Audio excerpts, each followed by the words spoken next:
O te whaasisilatu ma le awatele, ua a matalia nei li Sauniga Fa'alemālō mo le whaatautoina o le fionga i le tamaitai ma le li MINISITΑ LAGOLAGO i le nei tae au fou.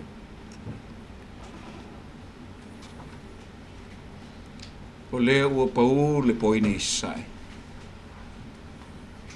Ai la lafo i foi atu lulunga le mālama o tau le lei. Awa o lea ua tau fai ma poe le matila ma le ofeloa i le nei tae au. Leli i ua fai lava oe ma mea mātou tena nofo ai. Mai lea tupulanga i lea tupulanga. Mātou te vi ia loa lofa ma lau whaamaoni i a Samoa. E whaaturu atu i le pia maolunga o le nei Sauniga Fa'alemālō. I le fio lau fionga i taitai o le malo, lau fionga i te maitai palemia. Fio lau fionga i le sui palemia. A fio le pia o limu te maitai MINISITΑ o Kapeneta. Le a fio o MINISITAL Lagolagō. E whapea fo'i ainga o uo mau mea mamai o tātou mafuta. I le whaafonga tāpuai ma le mai mo mai a le paia o le atunu o iona tawhai fia. E iei le tāu whinga i le nei tae au. O paia o sāma whai ngā wha le atunu. Mo le anu nu atu i atu mua mupule o le lātou whatua i tausi. A le nei tae au mātou whapea atu i e sautia maia a fia mai tala mai au. I le Sauniga Fa'alemālō le nei. Mo le whaatautoina o MINISITAL Lagolagō. E a te au le whaaloalo o te tāpai, lau fionga i le MINISITAL Soifua Mālōlōina. Lau fionga walasi, mo le teitai o le tātou Sauniga i le nei tae au. Tātou talo mo le ngā paia. Le tualo mātou te mā. Mātou atu e luma le nei tae au fau. Tāle singaina, le nganga paia ina ia teitolua ina le nei mamalo. A mata mai lava e le nei tula se o atu ina whaiku le nei Sauniga. Amen. Le a, wala watu ile. Sunga i ala uli, tō mai le tātou pese o filifilia mo ne aso.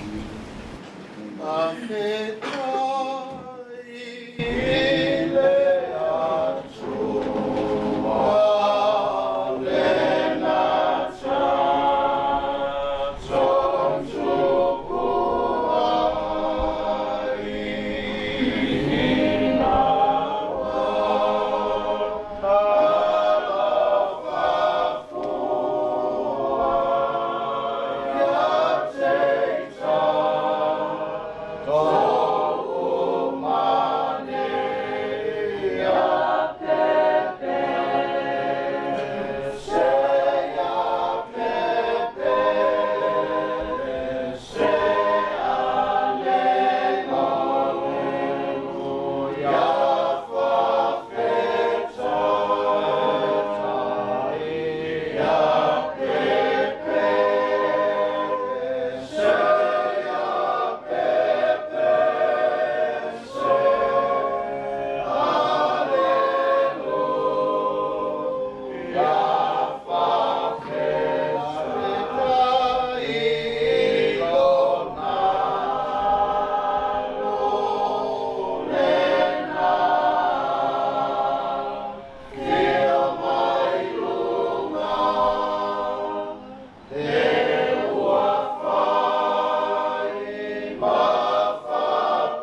tātou tusi whaitau.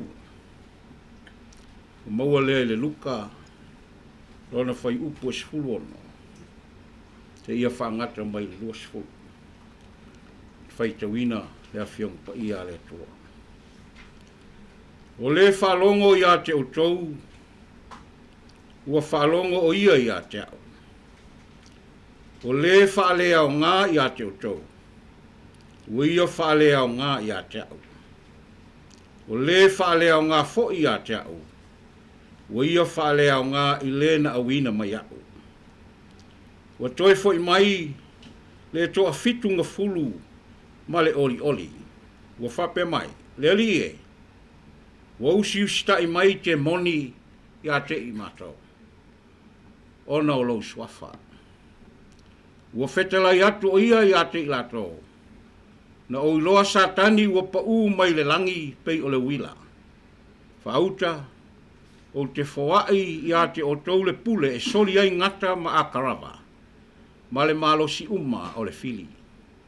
E lea i lava se mea e leangai o tau. Ai pitai, a ua tau te oli oli le nei mea. Ina ua usi ustai a nganga ia te o tau. A ia oli oli ona ua tusia o tau ingoa i le langi.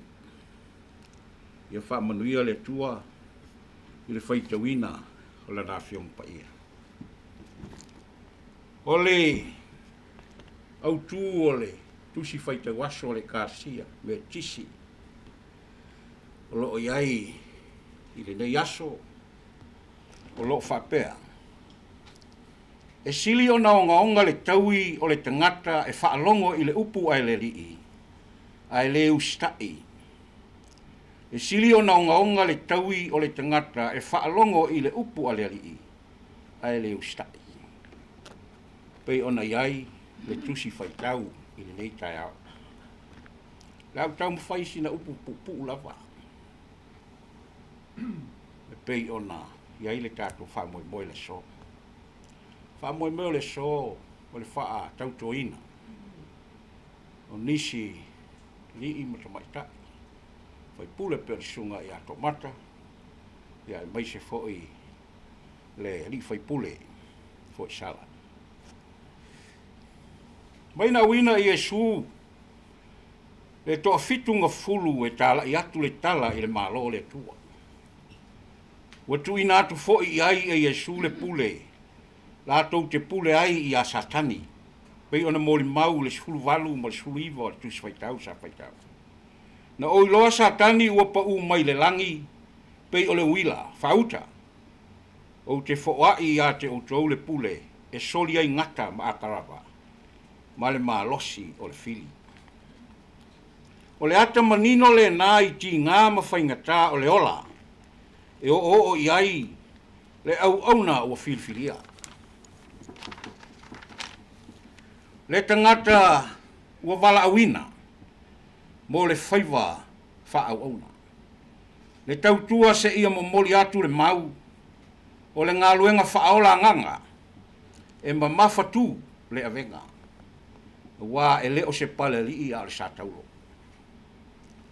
O le au auna o le tangata e whaalongo maustai. E le whaiaso na lavaloto e tali i tinga e ono sai ma fina finau. A o natinga ma whaingata aua le popole iai. Pe te sola ese ai. A wā olo umia e a ao keriso le ola o lana au auna filifilia. Whai upo e lua sifulu pe ona moli mau. Pei tai. A ua tau te oli oli ina ua ustai nganga i ate o tau. A ole nei, i o tau oli oli a wā ua tūsia o tau i ngoa i le langi.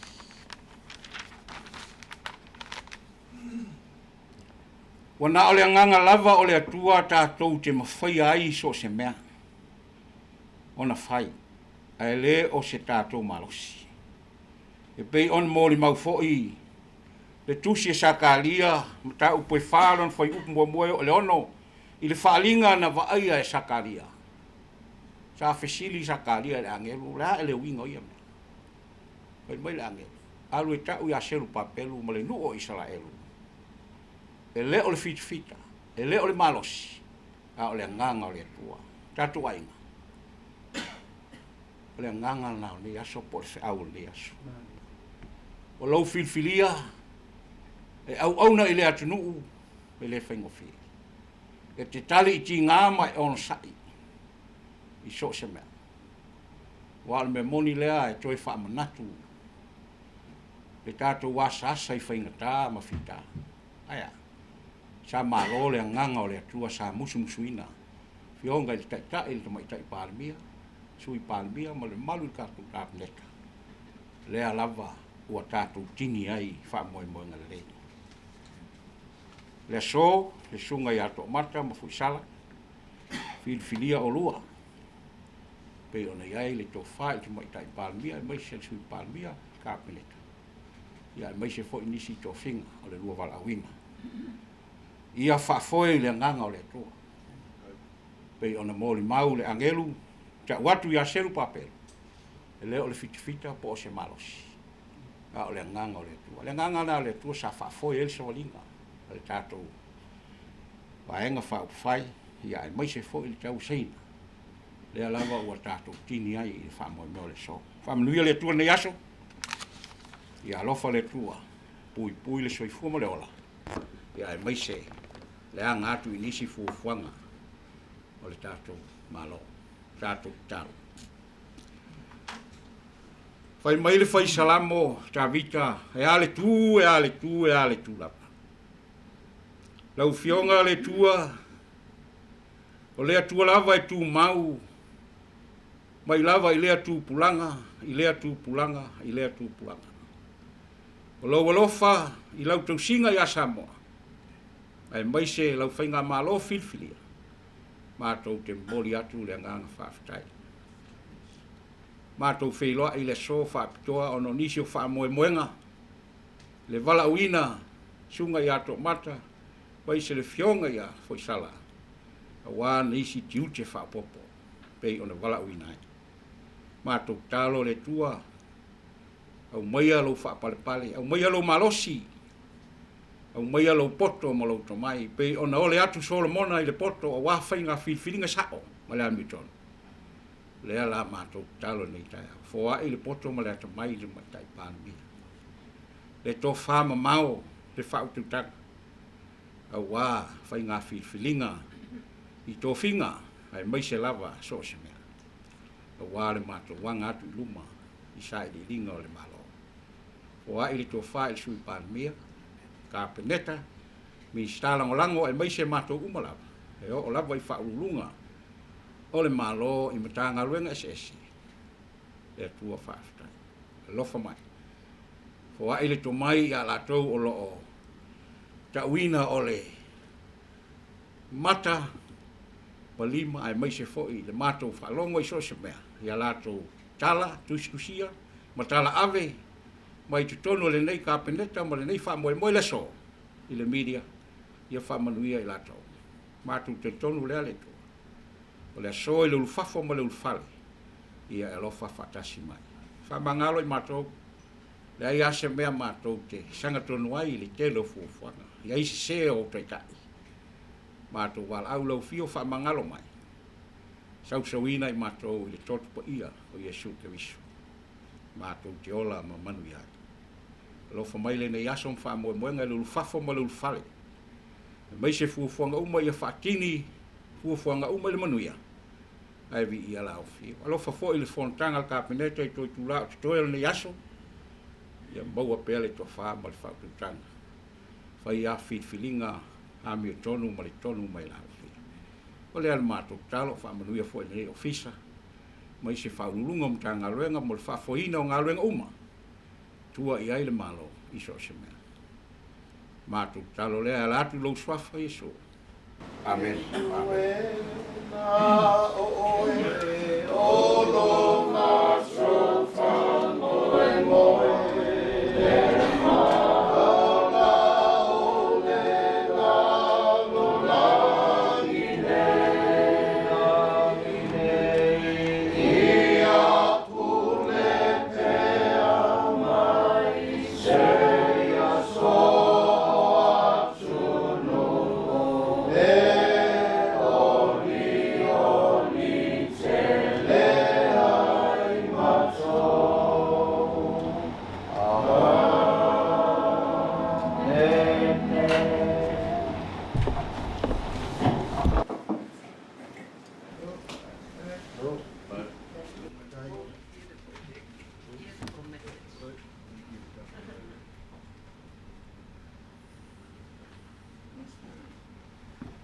E le o le malosi, e le o le fitafita, a o le nganga o le atua. Paftai atu, le ufionga i MINISITΑ Soifua Mālōlōina. Mo le mana vanga pa ia mari no fali i o le atua. E tō matau inai, e nei Sauniga. O le whātautoina o fionga i MINISITΑ Lagolago. E tusai ma le whāsinomanga o le tūla fono. O te tapai ma le whaaloalo fionga i MINISITΑ Lagolago o le a tō laulauina o la suafa. Ina ia tala atua ao, i luma mautanei, luma whale o le i luma o le laulau al Kapeneta. Mo le whaatinoina o lua tautonga, i luma o le atua. Ia a o whapena o na mo le mawina le fionga i te maitai pālimia ma le Kapeneta. O le fionga fo isala lilo tuu ioane o le MINISITΑ Lagolago o le Matāgaluega o le Soifua Mālōlōina. Ma le sunga to mata noro le ota o le MINISITA Lagolago o le Matāgaluega o Tupe Maua ma Tiute.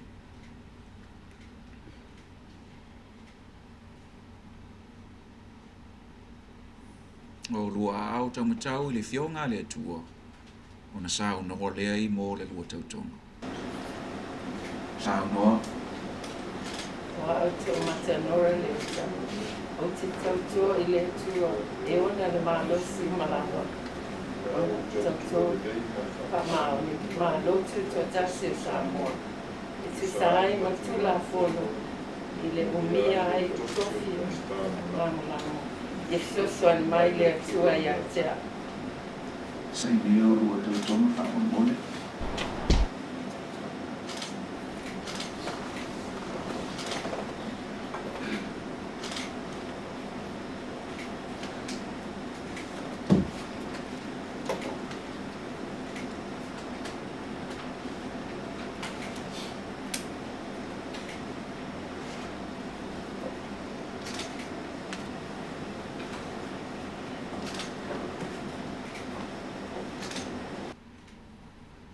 Ya, afio mai, a mai sepati tele, Sauniga ele.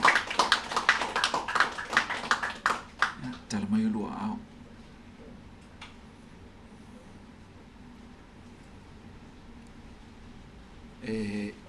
Ia tea o le whaaloalo tele o te tapai, ma le nganga o loto maulalo lau fionga, te tai o le malo, ia mo lau saunoanga, lau fionga ele, te mai tai pālimia.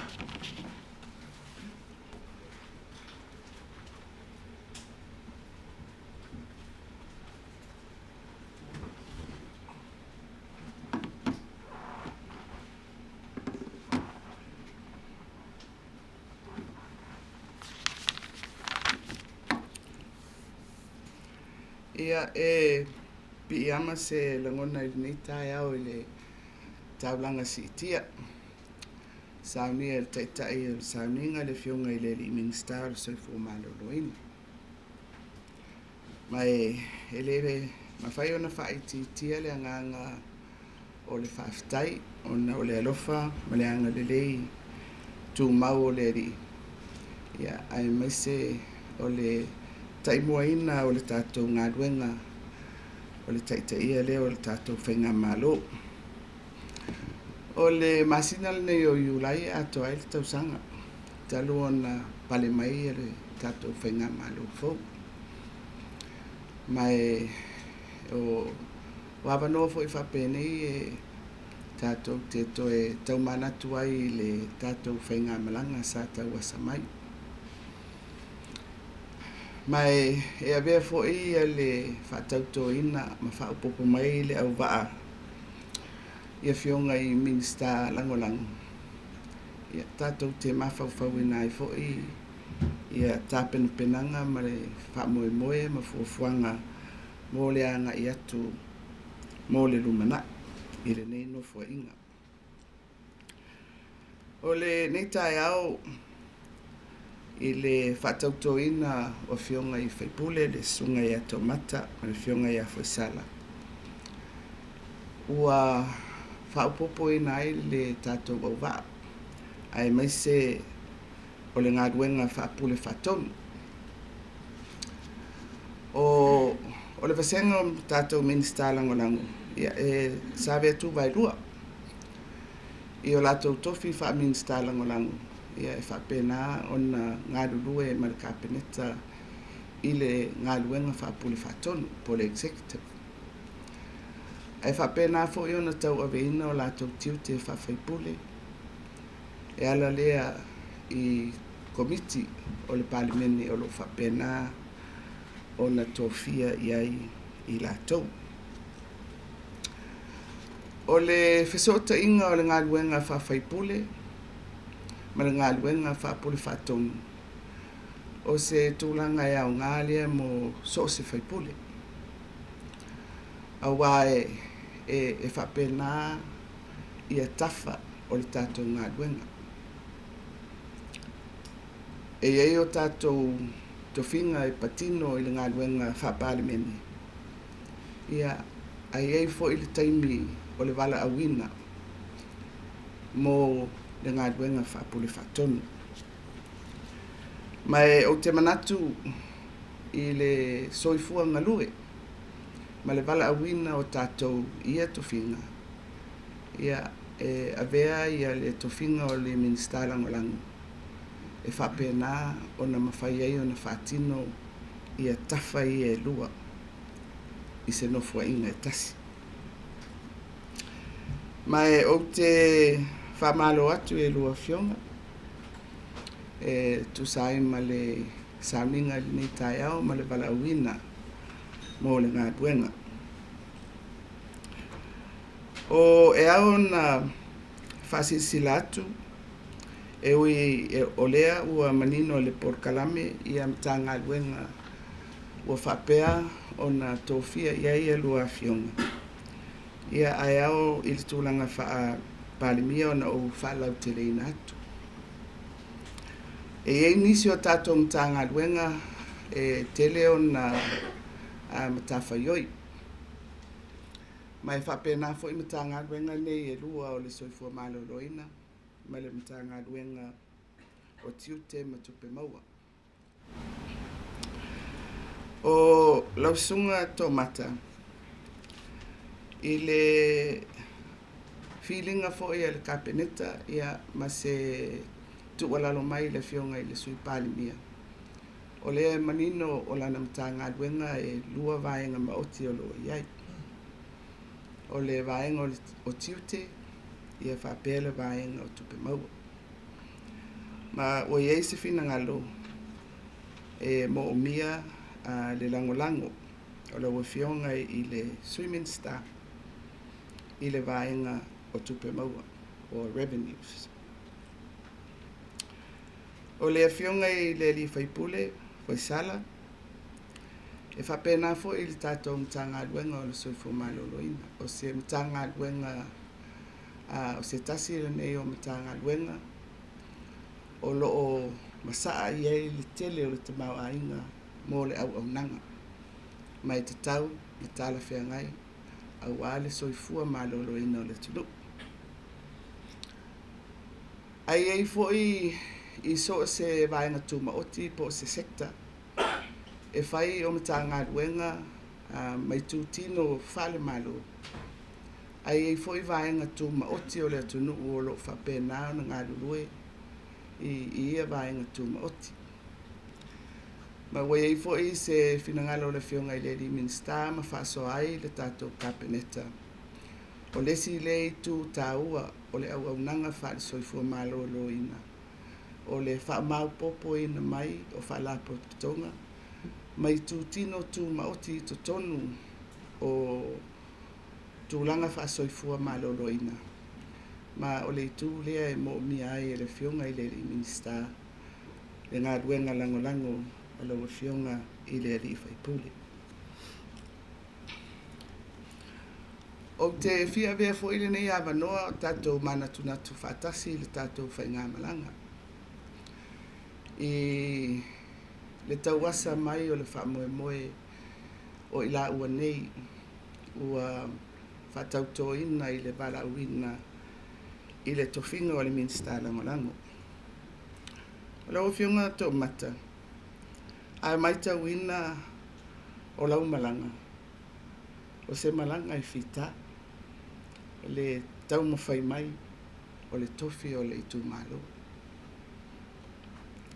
Malo fida finau ina ia tau le wha moe moe. Ua be foi le tūlanga o oe o se whaipule e tamaitai. Ua whaunga ina inisio ai e inga whale tūla whono. Ina ia whamauti no ai le pale mai o le itu vai o tamaitai i tutonu o upawhai. Ai ui foi le natūlanga. E se foi le fita, ma lo fa o pe le fita o lo mana. Ai matou te talitonu. Ia e fa pena lava ona tai mua le ri. Mo tatou uma i le savalia o lo tatou balawina. Mai o le tatou te iloa malangona le langa o upufai ona o sui tamaitai tonu mauta. Mai tarusia ia e avea le whainga malanga ma me tutupu mai. E whaali mai e pea le mea o lo tatia i le whinangalo le atua. Mo le whaamauti no ina o ai atatau ma le leo o vaenga ese o le tunu. E pei ona iai le tu vai o tamaitai. Whaalotu tele atu i lau sunga to mata. E ui e le whaingofia, ai mai tauina, e whapena lava o na toa lau sirisila. I so se ngā luenga, ma se nafa ua wala uinai i lau sunga. Ia manuia o wala, ia whaamalu pea le ali, i lunga o lau whaamoe moe. Awa o le taunu unga o lau whaamoe moe, o le taunu unga fo i lea o se whaamoe moe o le tātou mālō, ma le tātou ngā ruenga o lo whapea o le tātou lima whatasi ai. Lau whionga i le li whaipule fo i sala.